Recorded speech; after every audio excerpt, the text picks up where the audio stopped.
காலை நேர பிரதான செய்திகளின் ஊடாக நர்மதா சிறில் முதலில் தலைப்பு செய்திகள். இரண்டாவது கப்பலை நங்கூரமிட அனுமதி கோரிய ஈரான் அனூர எடுத்த முடிவு. இலங்கையில் இன்னும் சில நாட்களில் முன்னெடுக்கப்பட உள்ள முக்கிய கணக்கெடுப்பு. கமேனியின் மகனுக்கு பேரிடி. ஈரானின் புதிய உச்ச தலைவரை தெரிவு செய்ய தயாராகும் ட்ரம்ப். இனி விரிவான செய்திகள். அமெரிக்க நீர்மூழ்கி கப்பலினால் ஈரானிய போர்க்கப்பல் ஒன்று மூழ்கடிக்கப்பட்டு அதிலிருந்த 80க்கும் மேற்பட்டோர் உயிரிழந்த நிலையில் இலங்கை கடற்பரப்பிற்கு மிக அருகில் தரித்துள்ள இரண்டாவது ஈரானிய கப்பலை அவசரமாக கொழும்பு துறைமுகத்தில் நங்கூரமிட அனுமதி கோரப்பட்டுள்ளது.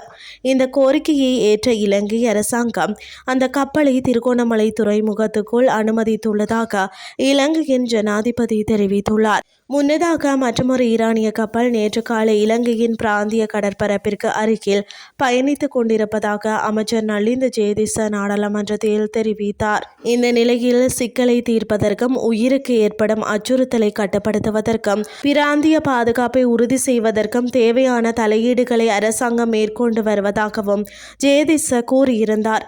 இந்த இரண்டாவது ஈரானிய கப்பல் ஒரு இராணுவ தளவாட ஆதரவு கப்பல் என்று தகவல் தெரிவிக்கின்றன. 100க்கும் மேற்பட்ட பணியாளர்களை கொண்ட இந்த கப்பல் இயந்திர பழுது காரணமாக கொழும்பு துறைமுகத்தில் நங்கூரமிட அவசர கோரிக்கையை விடுத்துள்ளதாக கூறப்படுகிறது. ஏற்கனவே செவ்வாய்க்கிழமை இரவு இந்தியாவில் இராணுவ பயிற்சியில் பங்கேற்றுவிட்டு நாடு திரும்பிக் கொண்டிருந்த ஈரானிய போர்க்கப்பலை அமெரிக்கா நீர்மூழ்கி கப்பல் தாக்கி அழித்தது. இந்த தாக்குதலில் குறைந்தது 84 மாலுமிகள் கொல்லப்பட்டனர். இலங்கையில் மக்களின் வாய்வழி சுகாதார நிலையை மதிப்பிடுவதை நோக்கமாக கொண்டு மார்ச் 10 முதல் 5வது தேசிய வாய்வழி சுகாதார கணக்கெடுப்பு ஆரம்பமாக உள்ளது. ஒவ்வொரு 10 ஆண்டுகளுக்கும் ஒரு முறை இத்தகைய கணக்கெடுப்புகளை நடத்துமாறு உலக சுகாதார நிறுவனம் பரிந்துரைக்கிறது. அதற்கமைய இம்முறை கணக்கெடுப்பு முன்னெடுக்கப்படுகிறது. இந்த தரவு சேகரிப்பு நடவடிக்கைகள் 2026 மார்ச் முதல் நவம்பர் வரை இடம்பெறவுள்ளன. நாடளாவிய ரீதியில் உள்ள அனைத்து மாவட்டங்களையும் உள்ளடக்கும் வகையில் பாடசாலை மாணவர்கள் மற்றும் முதியவர்கள் உள்ளிட்ட பல்வேறு வயதினரிடமிருந்து தகவல்கள் திரட்டப்பட உள்ளன.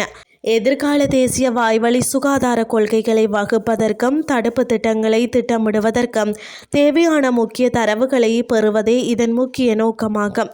பொதுமக்களிடையே இது குறித்த விழிப்புணர்வை ஏற்படுத்த சுகாதார அமைச்சின் பல் மருத்துவ சேவைகள் பிரிவு மற்றும் ஊடக பிரிவு இணைந்து விசேட கலந்துரையாடல்களை ஏற்பாடு செய்துள்ளன. இனி வெளிநாட்டு செய்திகள். ஈரானின் அடுத்த தலைவரை தேர்வு செய்யும் செயல்முறையில் தானும் நிச்சயமாக ஈடுபட வேண்டும் என அமெரிக்க ஜனாதிபதி டொனால்ட் ட்ரம்ப் தெரிவித்துள்ளார். முன்னாள் உச்ச தலைவர் அலி கமேனியின் மகன் மொஜ்தபா கமேனி அடுத்த தலைவராக வருவது ஏற்றுக்கொள்ள முடியாதது என்று அவர் கூறியுள்ளார். வெளிநாட்டு ஊடகம் ஒன்றுக்கு ட்ரம்ப் வழங்கிய பேட்டியில் அவர்கள் நேரத்தை வீணடிக்கிறார்கள். கமேனியின் மகன் பலவீனமானவர். அந்த நியமனத்தில் நான் ஈடுபட வேண்டும் என ட்ரம்ப் தெரிவித்துள்ளார். அத்தோடு வெனிசுவேலாவில் ஏற்பட்ட அரசியல் மாற்றத்தை எடுத்துக்காட்டாகவும் அவர் குறிப்பிட்டுள்ளார். ஈரானின் முன்னாள் தலைவரின் கொள்கைகளை தொடரும் ஒருவரை அமெரிக்கா ஏற்காது என்றும் ஈரானுக்கு அமைதியையும் ஒற்றுமையையும் கொண்டுவரக்கூடிய ஒருவரை தாங்கள் விரும்புவதாகவும் ட்ரம்ப் வலியுறுத்தியுள்ளார். இந்த நிலையில் தற்போதைய அமெரிக்க இராணுவ நடவடிக்கையின் நோக்கம் ஆட்சியை மாற்றுவது அல்ல என்றும் வெள்ளை மாளிகை முன்பு அறிவித்திருந்த நிலையில் ட்ரம்பின் இந்த கருத்து புதிய அரசியல் விவாதங்களை உருவாக்கியுள்ளன. ஈரானின் அடுத்த உச்ச தலைவரை தேர்வு செய்வது குறித்து அந்த நாட்டின் மத தலைவர்கள் மற்றும் அதிகாரிகள் ஆலோசனையில் ஈடுபட்டு வருகிறார்கள். ஆனால் இதுவரை புதிய தலைவர் அறிவிக்கப்படவில்லை என்பது குறிப்பிடத்தக்கது. இத்துடன் செய்திகள் யாவும் நிறைவடைகின்றது. அடுத்த இரவு 8:30 எதிர்பாருங்கள். நன்றி.